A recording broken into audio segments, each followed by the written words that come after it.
No. Oh. Saludos, buenas. Ya estamos listas para compartirles sobre neurociencia y los hábitos. ¿Qué dice la ciencia de los hábitos? Y aquí le vamos a dar la bienvenida inmediatamente a Camila Hasbun, espacio de Instagram de Neurospace. ¡Ay, ay, ay! Hola, Camila, hola. hola, mucho gusto, placer, Buenas noches. Bienvenida. ¿Cómo estás? gracias, bien, bien, gracias a Dios. ¿Y tú, Fénix? Ay, maravilloso. Feliz de que estemos aquí en este laboratorio tuyo y mío Ay, sí, para igual. compartirle a la gente, el poder que tiene. Entonces, bueno, te presento muy escuetamente. Camila, bienvenidos a todos. Camila es psicóloga clínica Sí, y se ha especializado en neurociencia. así es. Entonces, yo siempre pienso que nos enseñaron a caminar, nos enseñaron a usar las manos, a escribir, que es un trabajo muy delicado. Escribir eso es una cosa difícil y Ujú, aprendemos desde pequeños, pero no nos enseñan el ABC del cerebro así es. con todo el poder que tiene. Tan importante que es. Exactamente, o sea, pudiéramos desactivar cualquier hábito muy fácilmente si conociéramos cómo utilizar el cerebro.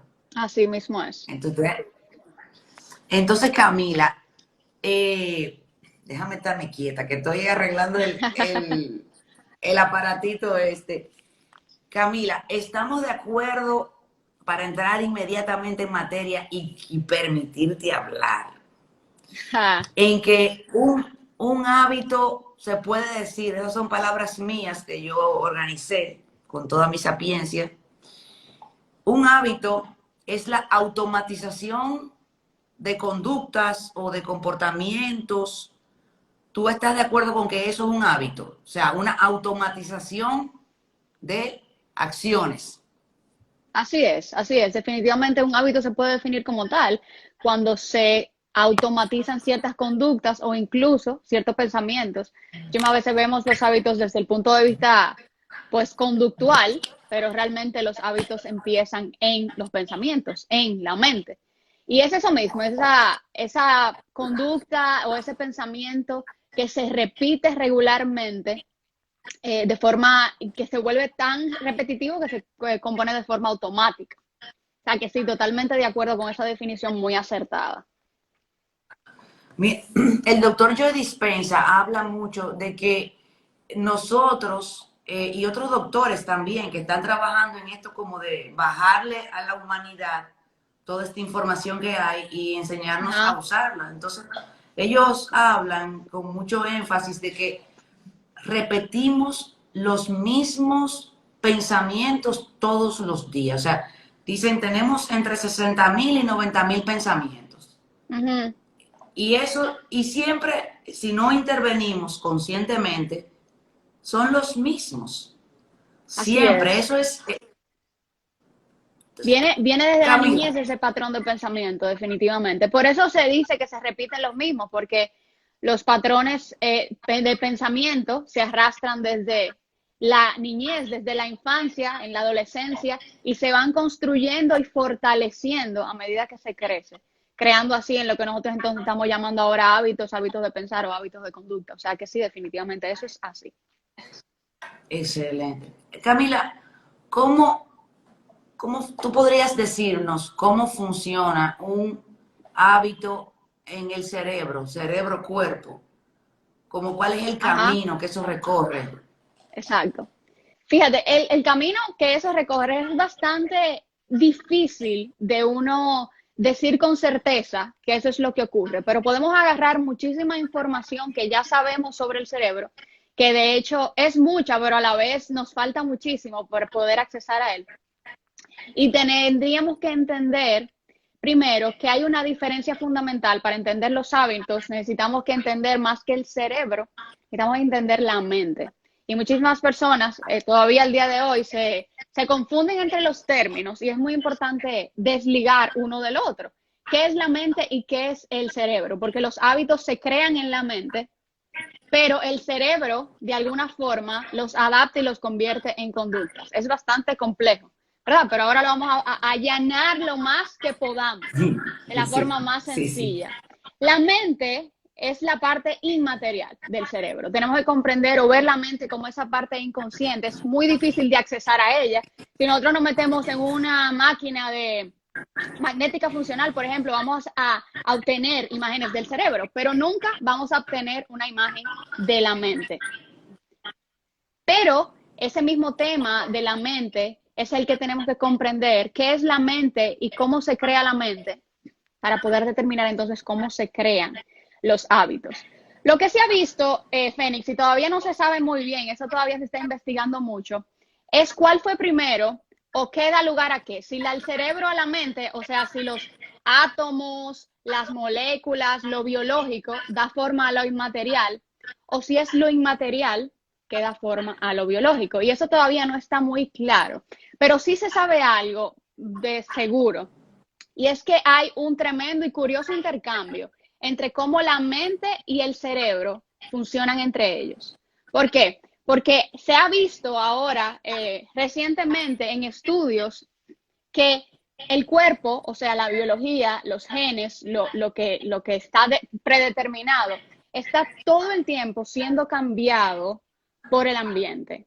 Y al ambiente me refiero no solamente a lo que ocurre a mi alrededor, sino desde la familia en que yo crecí hasta los métodos de crianza que se utilizaron, pero a también de los hábitos de pensamiento que yo he creado y de los pensamientos que circulan en mi mente. Entonces, esos pensamientos, esos hábitos, hablando del entorno como pensamiento desde este punto de vista, tiene capacidades de alterar, detonar o incluso apagar expresiones genéticas. Estamos hablando, Fénix, de que si, por ejemplo, tú tienes una mamá y un papá depresivo, digamos, y tú, porque la depresión muchas veces tiene un componente fuertemente genético, tú puedes haber tenido ese gen en ese ADN que dice depresión. Pero ¿qué pasa? Tú creciste, probablemente digamos que tú hayas crecido dentro de un ambiente en el que tú te relacionaste con las amistades correctas, fuiste a terapia desde temprano, desarrollaste hábitos buenos para la salud, como la buena alimentación, como el ejercicio físico. Y es posible que ese gen que está en tu ADN no se detone. Así de importante es el intercambio entre la mente y el cerebro. Entonces, es importante establecer esto antes de hablar de hábitos, porque a veces nosotros entendemos que nuestra biología tiene control sobre nuestra mente, pero la realidad es que es la mente que tiene control sobre el cerebro. La mente es la que controla el cuerpo, la mente controla las conductas, controla las emociones. Ese tema de que la depresión solamente viene por desbalance químico, eso no es cierto. Hay un componente en la mente que también detona de forma importante, por ejemplo, los procesos depresivos. Entonces, Wow, si sí. no entendemos eso, no vamos a tomar decisiones. Nos Excelente. acomodamos. Claro, porque si no, entonces porque ahí estaríamos sucumbiendo a una idea determinista de que ya yo estoy Exacto, condenado a, como exactamente. oímos muchas veces, muchas personas, Yo no tengo yo oigo que remedio, dicen, nosotros en mi familia somos diabéticos, ya. ya me condené, y en realidad no. De hecho, tengo una tía que falleció hace poco, que murió de diabetes, y en mi familia no somos diabéticos. Para que veas. Entonces, ¿qué Eso es un hizo claro ella ejemplo. en sus últimos 50 años que estuvo viviendo fuera de la casa materna, haciendo familia y tal? Que produjo una diabetes y no tenemos genes diabéticos. ¿De dónde salió eso? Eso es lo que sucede, que los genes no Cami, determinan en lo absoluto. ¿Dónde está la mente, Camila? Eso es muy difícil de determinar, muy difícil. Muchas personas la No. correlacionan con el alma, otras la correlacionan con el cerebro mismo, otros entienden que no hay dicotomía. Es algo muy complejo. Lo que sabemos y que es indudable es que todos tenemos una mente, porque si no fuéramos robots pensantes. Entonces, esa parte es importante. Pero si no creemos en la capacidad que tiene la mente para controlar los pensamientos y las decisiones, entonces no vamos a poder lograr lo que nos determinemos a hacer. No somos víctimas de la biología o de la circunstancia. Nosotros controlamos lo físico. Y eso es un mito, normalmente. Exactamente lo contrario que yo acabo de decir es un mito y las personas se acomodan por esa misma parte. O sea que entendiendo eso, podemos empezar un poquito a entender o a delinear la neurobiología del hábito. O sea, ya sé que tengo control en mi mente. Ahora, ¿cómo creo, cómo automatizo conductas y desautomatizo pensamientos o conductas que Ah, no deben de ir ahí? esa misma es la siguiente pregunta, doctora. Por favor, licenciada. Fíjense, partiendo de este principio, es importante que nosotros entendamos entonces de dónde viene la automatización. Y nosotros tenemos unas células diminutas, especializadas, que se llaman neuronas. Si usted cogió biología en algún momento, usted debe saber probablemente lo que es una neurona. Y está en todo su sistema nervioso, pero sobre todo también está en el cerebro. ¿Qué sucede? Ellas se conectan entre sí para que nosotros, para dar sentido a nuestra existencia. Desde la memoria hasta el lenguaje, hasta los sentimientos, emociones, pensamientos, todo, todo, todo está en diferentes tipos de conexiones y redes de conexiones entre las neuronas. Eso es lo que somos. Y es sumamente complejo de entender, se va más allá de la mente humana, porque hay millones, millones y millones de conexiones, todas en nuestro cerebro, y están ligadas una con otra cosa. O sea, es el ser humano completo, está ahí arriba, en conexiones neuronales. Ahora, el nivel de automatización va a depender directamente de cuál es la intensidad de conexión que hay entre ellas. Todo el cerebro se conecta con electricidad. Ahora, ¿qué tanta electricidad hay en esa conexión neuronal?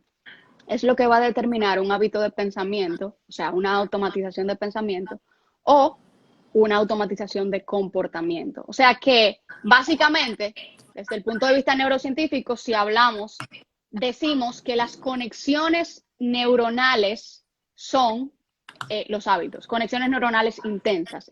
Sería una buena definición para hábitos que vienen formándose e intensificándose desde la niñez y desde que vamos creciendo. Wow. Camila, con esto que me dices, eso de la electricidad me llamó la atención. A mayor intensidad de la electricidad, entonces quiere decir que mayor, más fijo está el hábito. Así es, pero electricidad no intensidad necesariamente en la electricidad, sino en cómo ha sido el flujo de la electricidad en ese grupo de neuronas que la hace mucho más fáciles de activar. Entre más conectadas estén, entre más frecuencia entre ellas haya habido y se haya intensificado, entonces más probable es que sea automático. Eso sucede por ejemplo, un ejemplo claro, de la manera en que nosotros estamos acostumbrados a pensar. Si yo crecí, por ejemplo, asociando mi cuerpo con la identidad, que eso es por eso es que yo valgo, y desde la infancia yo vengo creciendo bajo ese círculo de pensamiento, mis amigos me lo alimentan, las redes sociales me lo alimentan, papá y mamá me lo alimentan. Entonces yo crezco y ese grupo neuronal o sea, dice, identidad igual a apariencia física, se fortalece, se fortalece, se fortalece. Llego a la adultez, eso es sumamente difícil ya en la adultez, de deconstruir ese hábito de pensamiento. Entonces, eso básicamente es lo que viene alimentando las mismas conexiones. Incluso también hay opciones en las que se pueden debilitar las mismas. Pero de la manera que pensamos, actuamos hoy en la adultez, es producto bastante de lo que venimos recogiendo desde la infancia. ¿Cómo puedo activar un nuevo camino neuronal para incubar un nuevo hábito? ¿Cómo puedo montar un nuevo hábito? Fíjate, igual, eso es una respuesta complicada y te voy a dar una respuesta sencilla a una pregunta complicada. O sea que esto no está escrito en piedra y esto no está tan claro todavía en la ciencia porque accesar a la mente es muy, muy difícil de forma científica porque tiene que ser medible. Entonces te voy a dar, de acuerdo a lo que yo he observado en las investigaciones, cómo eso puede suceder a nivel neuronal. Cómo fortalezco las conexiones y cómo debilito otras. En la adultez, sobre todo, es bastante difícil el tema de del debilitamiento de las conexiones. Ahora, yo debilito las que están fuertes, creando nuevas y dándole alimento a esas nuevas. Me explico. Si, por ejemplo, yo tengo ese patrón de pensamiento, ese hábito de pensamiento de identidad igual a apariencia física y ese hábito lo llevó al hábito de la conducta de ser un gym freak, por ejemplo, una persona que no puede salir del gimnasio. Ese patrón ahí está bien establecido. Ahora, ¿cómo yo desmonto o le dejo de alimentar eso? Creando nuevos patrones, ¿a través de qué? A través de terapia, a través de las intervenciones de las gentes que me rodean, a través de libros, a través de cosas que generen nueva información, a través de ese convencimiento voluntario y consciente de que verdaderamente debo de desligar apariencia física de identidad. Eso se hace a través de un entrenamiento cerebral, o sea, eso no es algo sencillo. De hecho, las terapias son entrenamientos cerebrales. Cambian la forma en que nuestra mente piensa. Ahora, yo diría que son 3 principios básicos que pudiéramos agregar más, pero voy a solamente a mencionar 3, de cómo podemos fortalecer conexiones. Si quiero instalar un nuevo hábito, por ejemplo, ¿cómo puedo fortalecer esa conexión? No es tan sencillo como repetir. O sea, repetir cosas no nos va a llevar al hábito. Repetirme todos los días, yo no soy bonita por mi apariencia, yo no soy bonita por mi apariencia, no va a hacer que yo piense diferente.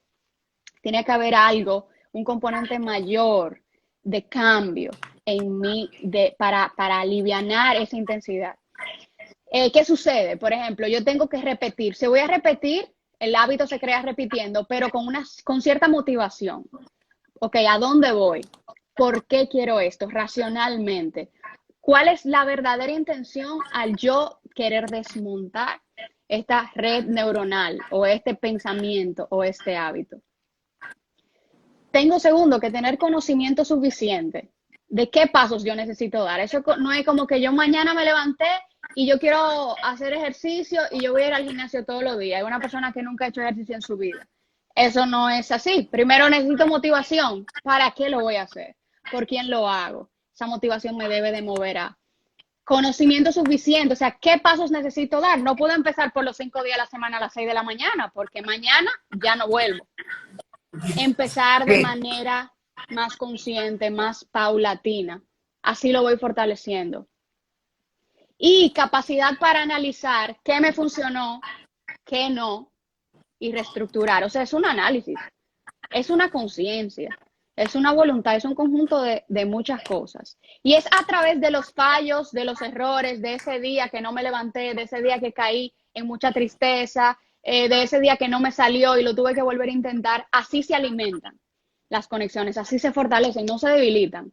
Entre más repasamos los mismos conceptos, nos equivocamos sobre ellos, elaboramos nuevas metas sobre ellos, entonces se vuelve más fuerte la mente, las conexiones, haciéndose una realidad en la biología, en las conexiones neuronales. O sea, eso es una cosa increíble, el intercambio que hay entre la mente y el cerebro de manera automática. Nosotros ni siquiera nos damos cuenta de esas cosas.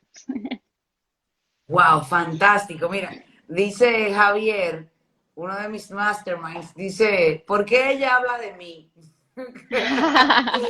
que me describe full, dice ella. Deja ver, hubo alguien, si tienen algunas preguntas, las pueden hacer por aquí. Vamos a aprovechar que tenemos a la perla de Camila, experta en neurociencia, con nosotros. Dice Javier que cómo son las terapias. Te voy a dar, entra a The Neurospace.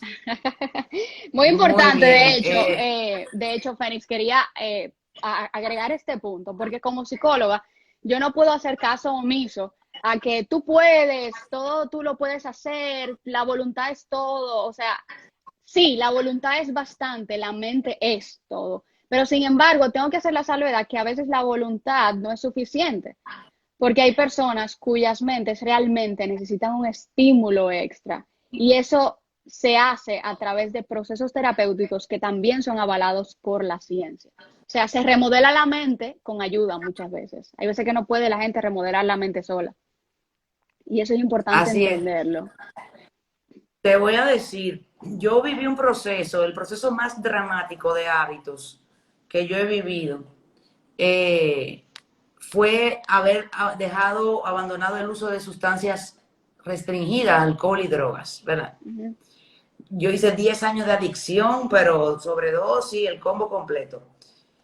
Y yo me sorprendo porque este programa que sale de la intuición de unos alcohólicos hace 100 años, o sea, Alcohólicos Anónimos surgió hace 100 años, más de 100 años. Ujú.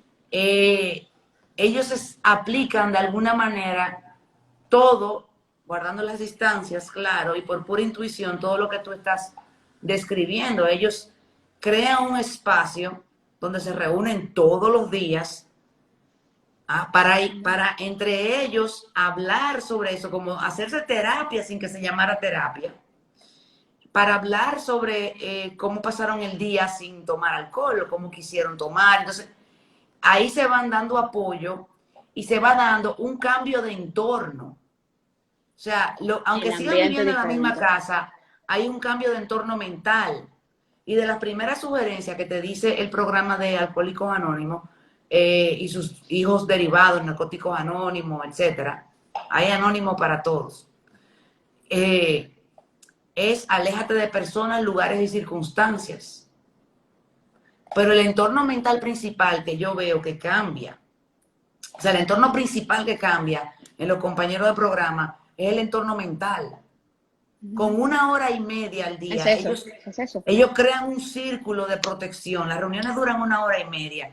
Y yo tengo compañeros de programa que dejaron de consumir siendo dueños de empresas de licor. Oye, dejaron de tomar alcohol siendo dueños de licoreras. Y Ujú. conozco también muchachos que dejaron de consumir viviendo en casas donde se vendían drogas, Ajá. a ese nivel. Pero crearon un entorno mental y social diferente, a pesar de que seguían viviendo en su mismo entorno físico. Ujú. Ahora, Exactamente. te hago una pregunta. Cambiar el entorno físico tiene como un tabú, como un estigma terapéutico, que es que eso se llama fuga geográfica. Cambiar el entorno físico en pro de construir un hábito o deshacerte de un hábito, ¿ayuda o es fuga geográfica? Depende del paciente. Depende del paciente, depende de su Ok. historia, depende de su entorno. Para algunos puede ser detrimente, para otros puede ser efectivo. O sea que sí, definitivamente depende del individuo y de cómo está la composición de su mente. Qué factores lo ayudan, qué Ok. factores lo desayudan. De que eso es bastante dependiente de. De hecho, hablando tú de la adicción, mi último post yo puse cómo nos volvemos adictos, una respuesta neurocientífica a cómo es que se crean las adicciones, ahora que tú lo mencionas. Y si van a ese último post, van a notar que la creación de las adicciones tienen un componente cerebral importante, o sea, se cambia la biología del cerebro, se cambian los genes, se cambia el cerebro, se cambian las conexiones entre las neuronas cuando hay una adicción.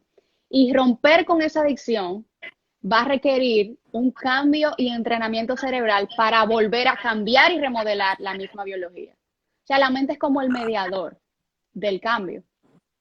Sumamente interesante. Sí, wow. Y es en esos, ahora mismo, y tú que trabajas con muchos jóvenes, porque tu área, Camila, de desempeño ahora mismo es, porque yo te veo grande, aunque ahora mismo estás trabajando con jóvenes, dirigiendo en selección de carrera, De a qué te carrera, estás sí. dedicando?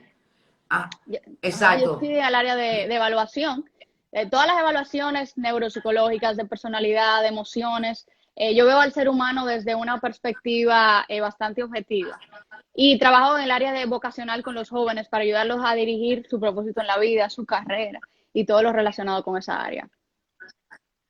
Oye, y es buenísimo que tú tengas esta especialidad en neurociencias para trabajar con esos chicos, porque fíjate, yo me enteré el otro día que los centros para adictos que hay aquí en el país, privados, están llenos de chicos adictos al juego. O Esa es la sea que nueva tendencia. ya la adicción de esta generación no es como la de mi generación, que era Ujú. alcohol, droga. Esta generación el juego. Ajá. Entonces hay que como estar aware de eso, atento a eso. Porque me imagino que en una prueba de las que tú pasas surge eso. Se ven potenciales adictivos, sí. Personas que son más vulnerables en su personalidad e historias de vida a desarrollar adicciones, definitivamente. Y Muy de bien. hecho, Entonces, una de las ajá. razones que los jóvenes son los más vulnerables, sobre todo a los procesos adictivos, es precisamente por el proceso en que su cerebro está pasando en la etapa de la adolescencia, que está en total remodelación y con una parte del cerebro que es la dedicada a la parte del juicio, de la capacidad de toma de decisiones, de postergar el placer, el lóbulo frontal, está muchísimo más retrasado en esa edad adolescente. Se termina en la adultez ese proceso. O sea que los jóvenes son incluso más vulnerables y potencialmente más peligrosos del tema de las adicciones. Wow.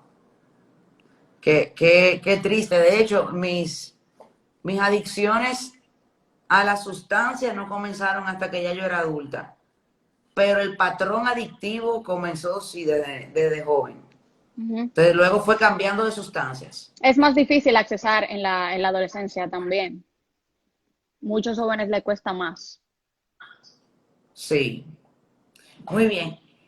Entonces, ya la siguiente pregunta era que por qué es tan difícil dejar algunos hábitos. Entonces, ya creo que quedó respondida. Ujú. Hablemos ahora de la diferencia que habría, que hay entre instalar un hábito y desinstalar un hábito. Ujú. Bueno, O básicamente eliminar. ahí, ujú, Ajá. básicamente se eliminan creando nuevos. Hay muchos que no necesariamente se eliminan por completo, se quedan ahí, pero con menos intensidad, de forma que no afectan necesariamente nuestras conductas. Pero instaurar nuevos hábitos, instaurar nuevas formas de pensar, instaurar diferentes maneras de actuar, voluntad, terapia, procesos terapéuticos, procesos de conscientemente, ok, esta programación no está bien, no me provoca bienestar, voy a reprogramarlo bajo ciertas circunstancias. Eso es lo que causa la diferencia entre instalar y desinstalar. O sea, lo que se crea nuevo disminuye automáticamente el otro. A lo que alimentamos más es lo que va a tener más fuerza en términos de hábito o automatización. Okay. Camila, tú hablaste ahorita con mucho énfasis sobre la motivación. Ajá.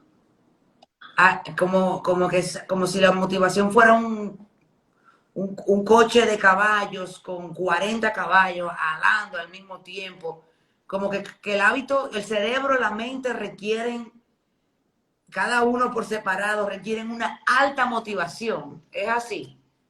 Eso es así, porque la Que, verdad que como principio de ser humano, lo que no nos motiva, no lleva y no nos empuja muchas veces al cambio. Y muchas veces las personas se quedan en, bueno, no tengo motivación, no, pero siempre hay motivación, lo que es buscar racionalmente, no emocionalmente, la parte de la motivación. Racionalmente me refiero a por qué quiero esto, qué tengo que hacer para perseguir esto, que cómo cambiaría mi vida si yo tengo o no tengo esto, cómo afecta a mis siguientes generaciones. Es buscarlo como pensando. No es de que, bueno, quiero esto porque quiero esto. Eso no va a llevar a la creación del hábito. Ok. Pregunta Isaías Varias, dice, ¿habrá que sacar dopamina como se saca la sangre? O inyectarse, ¿verdad? Muy bien. Básicamente.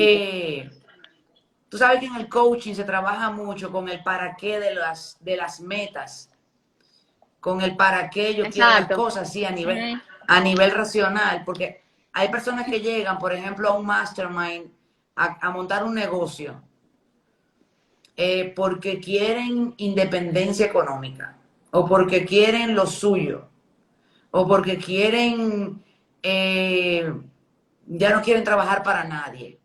Ujú. Cuando revisamos y encontramos la idea del mastermind es, vamos a analizar tu proyecto a ver si vale la pena invertirle tiempo. Entonces, cuando revisamos los para qué y los por qué, nos damos cuenta juntos de que esa motivación no es Yes. tan Y exactamente. O sea, por ejemplo, ese fundamento es lo que va a determinar la permanencia.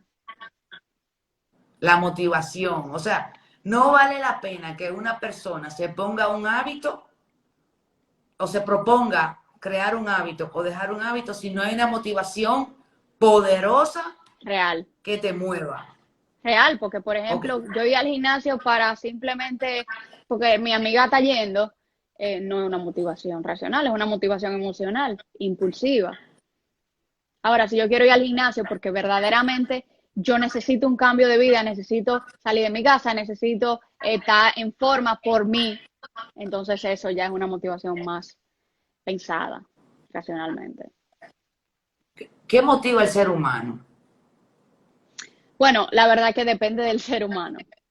Pero en formas generales, el ser humano lo motivan diferentes situaciones en las que se encuentre. La forma en que se desarrolló sus historias de vida va a depender cuáles son sus fuentes de motivación, qué cosas asoció con el éxito, qué le enseñaron que era ser exitoso.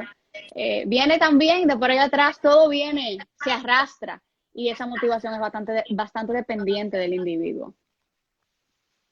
Camila, tú nos has dado muy buenas noticias y muy malas noticias también, porque la buena noticia es que la mente lo puede todo porque tiene el control sobre el cerebro y sobre el cuerpo.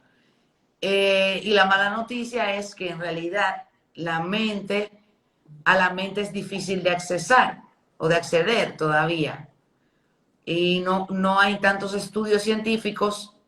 Y cuando hablamos de científicos, tú me corriges, estamos hablando de que ha vivido, o sea, es algo que se ha comprobado a través del método científico que consiste en hipótesis, comprobación, observación, y se vuelve y se valida y se experimenta y se repetidamente da el mismo resultado y entonces por eso es científico.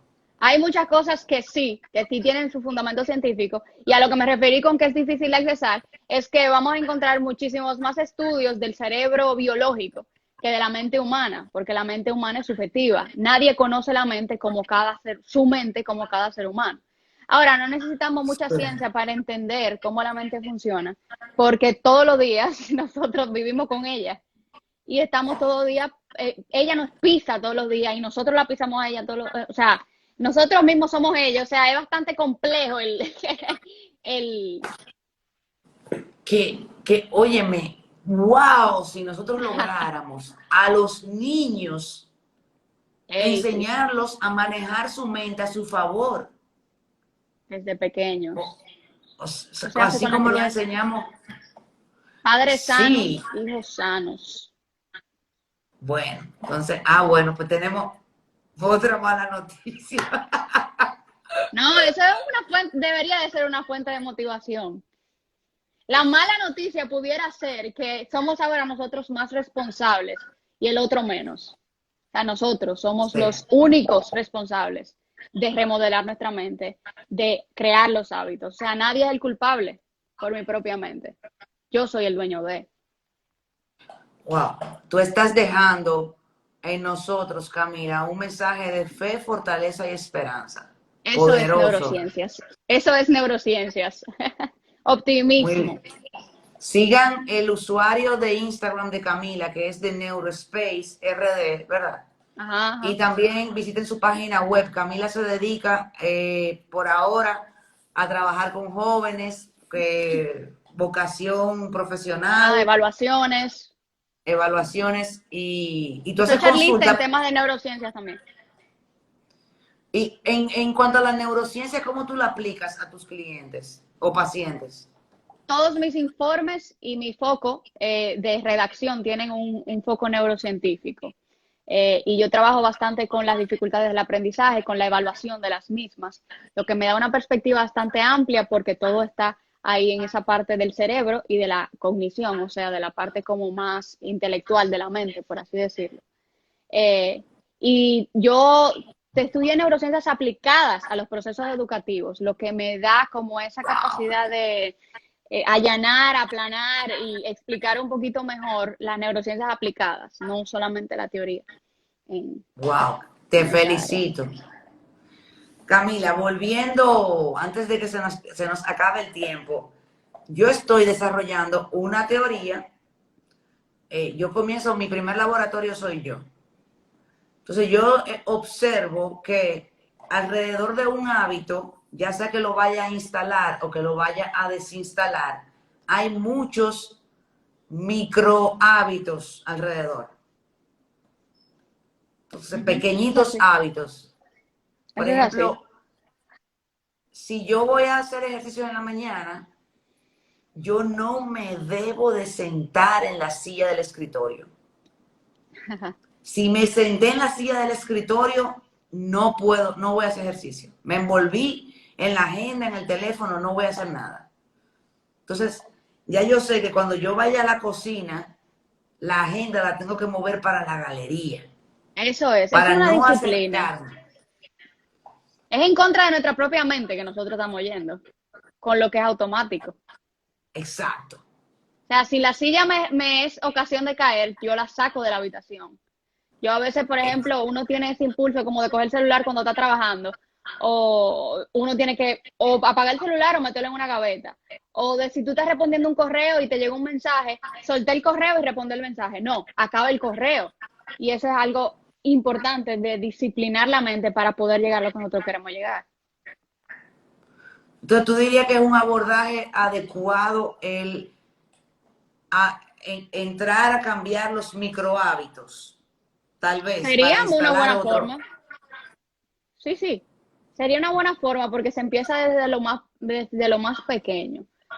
Si empezamos por el hábito macro, vamos a tener un problema de sostenibilidad. O Ajá. sea, que es, Muy bien, sí. En mi experiencia, en temporadas, yo dejaba de hacer ejercicio y duraba 2 años sin hacer ejercicio. Entonces, cuando dejé de maltratarme por eso, comencé a hacer, yo dije, bueno, mira, si yo hago 10 pechadas y 10 crunch todos los días, mínimamente cuando yo tenga 70 años, yo voy a estar por lo menos derechita. Pero yo vengo de ser atleta,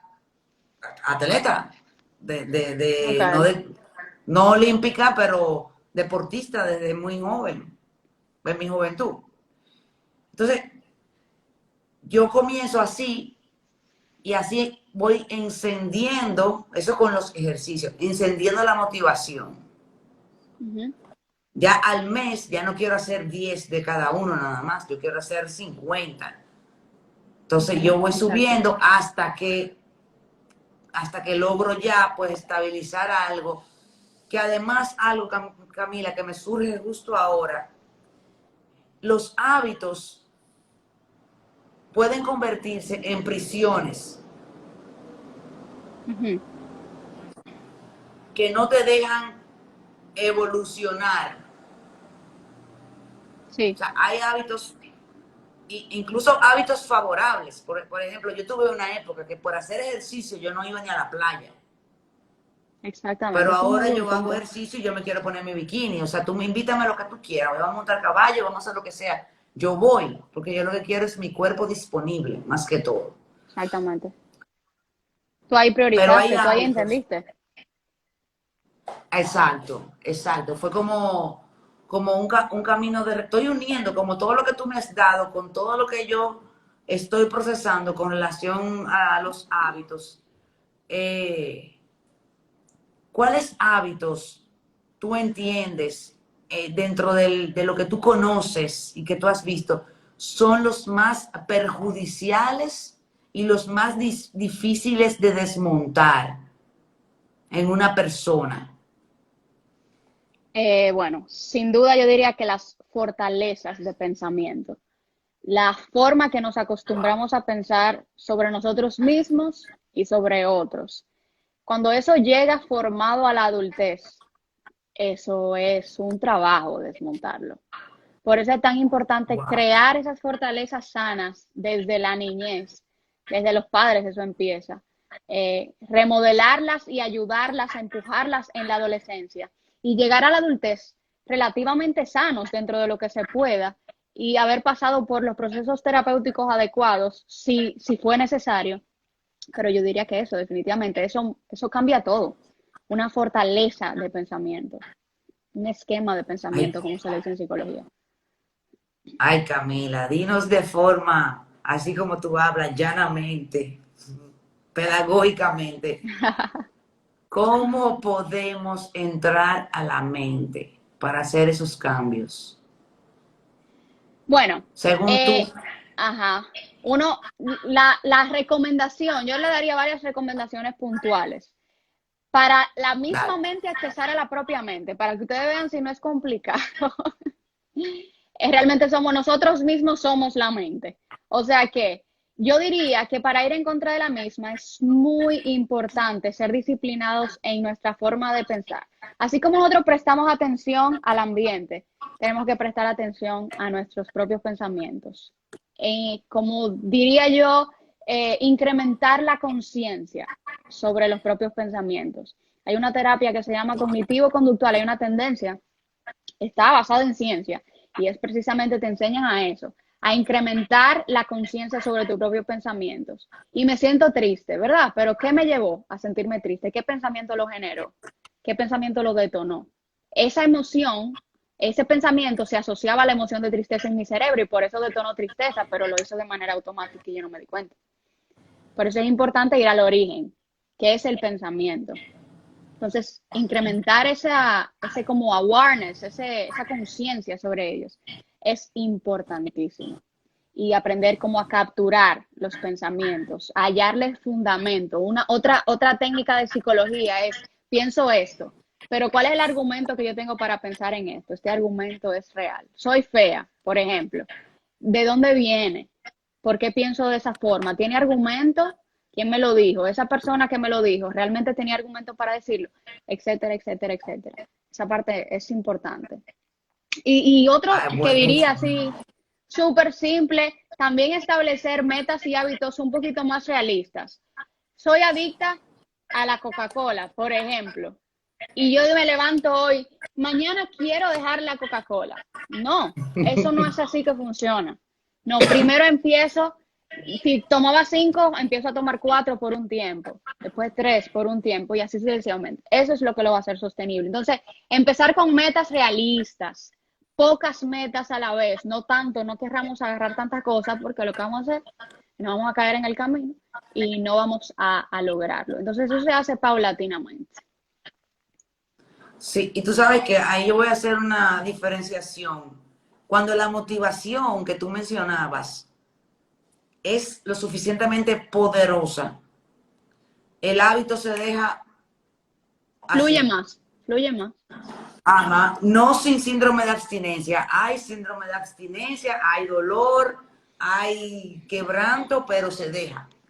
Por Ajá, ejemplo, en el caso de las drogas y del alcohol, estamos hablando de que tú necesitas dejar un hábito que se trata de vida o muerte.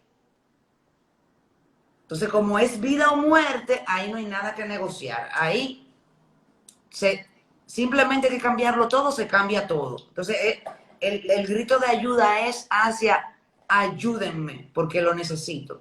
Sin embargo, en la mayoría de los hábitos que nosotros cotidianamente queremos cambiar o implementar o dejar, son hábitos que no tienen a veces no tienen una motivación tan poderosa. Entonces, por eso hay mucha Ajá, negociación, así mucho es. Y es que nos postergar. acomoda también, Fénix, eso nos acomoda a justificarnos, a desplazar la culpa en el otro, a acomodarnos a nuestra cierta situación, porque la posición de víctima siempre es una posición como más fácil. Entonces eso cambia cuando nosotros entendemos estos principios. Nos hace bastante responsables. Así es. Entonces, ahí vamos con lo que tú decías de estar disciplinados con nuestra atención hacia lo que pensamos. Y la gente te podría decir, wow, pero es difícil. Óyeme, no puede ser tan difícil.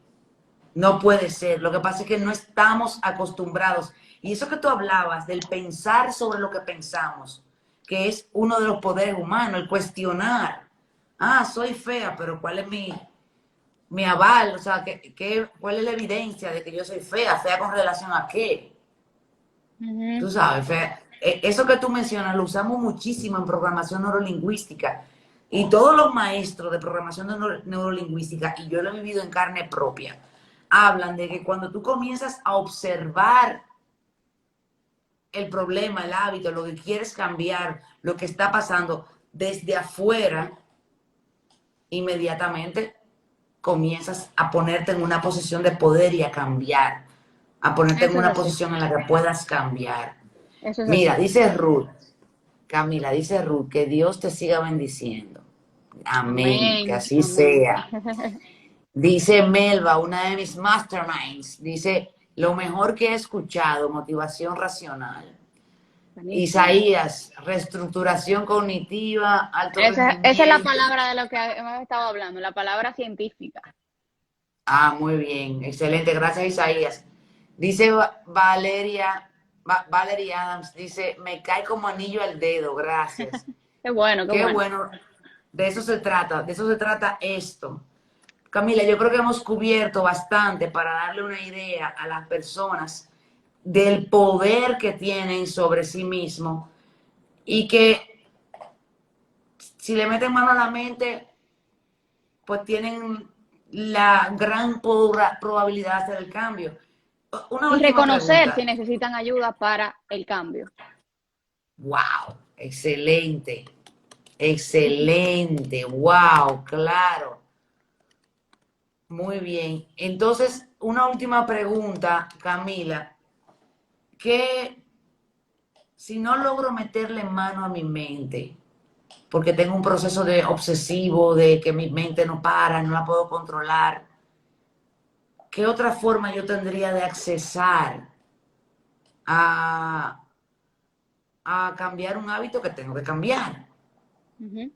Bueno, las terapias son la vía única, porque esos son los médicos en entrenamiento cerebral. La misma terapia dirá si la intervención farmacológica es necesaria para potenciar y ayudar, no para suplementar el proceso terapéutico, porque muchas veces lo que sucede es que nos sentimos mal y vamos a que a un componente biológico llene algo en nuestro cerebro, pero la mente sigue igual. Entonces dejamos el medicamento y la mente sigue igual, no hay ningún tipo de cambio. Entonces, Exacto. ese conjunto de lo farmacológico muchas veces con lo terapéutico es imprescindible para poder accesar a la mente, si no Ex- podemos bajo nuestras eh, propias fuerzas. Excelente. Camila, vamos a despedirnos. Mira, te quiero agradecer, te Ay, no, a ti. bendigo también. Tú has sido un regalo para todos nosotros. Es la primera vez que yo hago una entrevista a alguien Ah, ¿en y yo te serio? tenía en mi mente, desde que Camino al Sol nos juntó aquella vez, yo decía, yo tengo que ¡Qué hacer, bueno! yo me quería meter en tu cabeza, entonces yo tenía como tema del mes y del próximo también, trabajo con los hábitos y dije, ¡ah! Y te doy las gracias por haber aceptado la invitación con tanta alegría, porque yo dije, ay, esta es de la mía, porque Ay, a mí me sentí encanta hablar de todo esto. sí, yo sentí como alegría Ah, totalmente. cuando te propuse venir aquí. Gracias por aceptar, ha sido un privilegio. Espero que podamos hacer más cosas y llevarle Buenísimo. fe, fortaleza y esperanza a la gente. Recuerden seguir a Camila en su sitio en Instagram, se llama The Neurospace RD, y también su Eso. página web.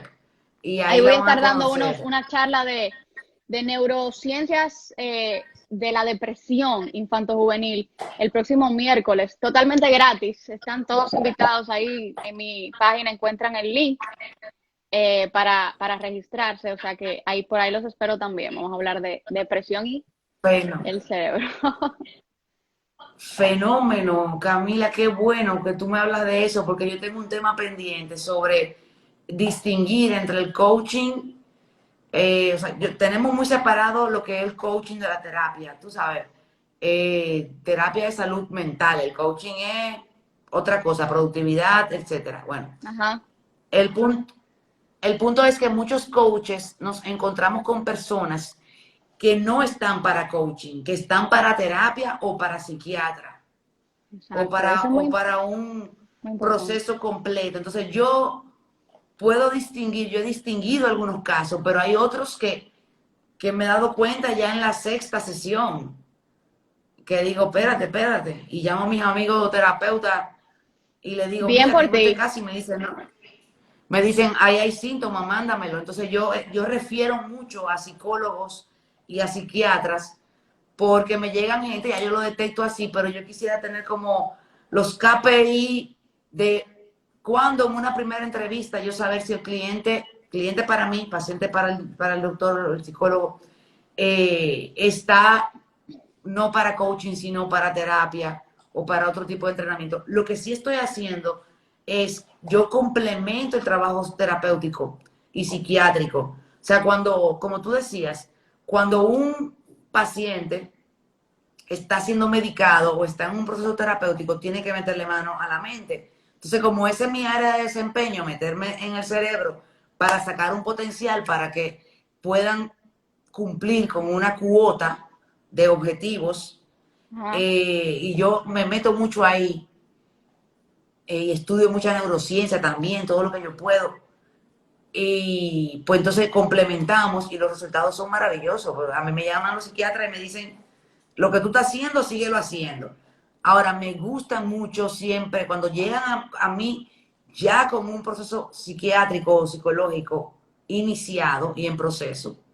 Yo le digo, bueno, fenómeno, pero tu doctor o tu doctora tienen que saber que tú vas a hacer coaching. Eso es muy, oye, te aplaudo porque no todos los coaching toman ese tipo de decisiones. Eso es importante. Hay que saber diferenciar. Entonces yo quiero que Delinear. tú luego tú me vas a regalar otra hora para todos nosotros, para hablar cómo identificar cuando estamos en una depresión y cómo identificar a una persona que está deprimida. Buenísimo, Entonces, el buenísimo. miércoles tenemos tu charla El y miércoles encontramos próximo, todo en sí. tu página web. Y tu página web Así es. es igual de nuevo. Ahí mismo en mi post, en mi último post, van a encontrar ahí la charla y ahí mismo sale el link para inscribirse y recibir el link de manera automática. Fenómeno, fenómeno. Camila, Gracias. yo voy a guardar el video en el celular, también va a quedar en IGTV. El video lo voy a subir a YouTube de manera Ok. privada por el momento, hasta que tú lo veas y quedemos de acuerdo en que lo liberemos para que todo el mundo lo Buenísimo. pueda ver por YouTube y tú puedas compartirlo también. Súper. Listo. Muchísimas gracias. Gracias a ti, muchísimas Bye bye. gracias. Un placer. Gracias a todos. Gracias. Sé que estamos todos felices. Gracias. De verdad que Qué sí. bueno. Bye bye. Bye. Gracias a todos por venir.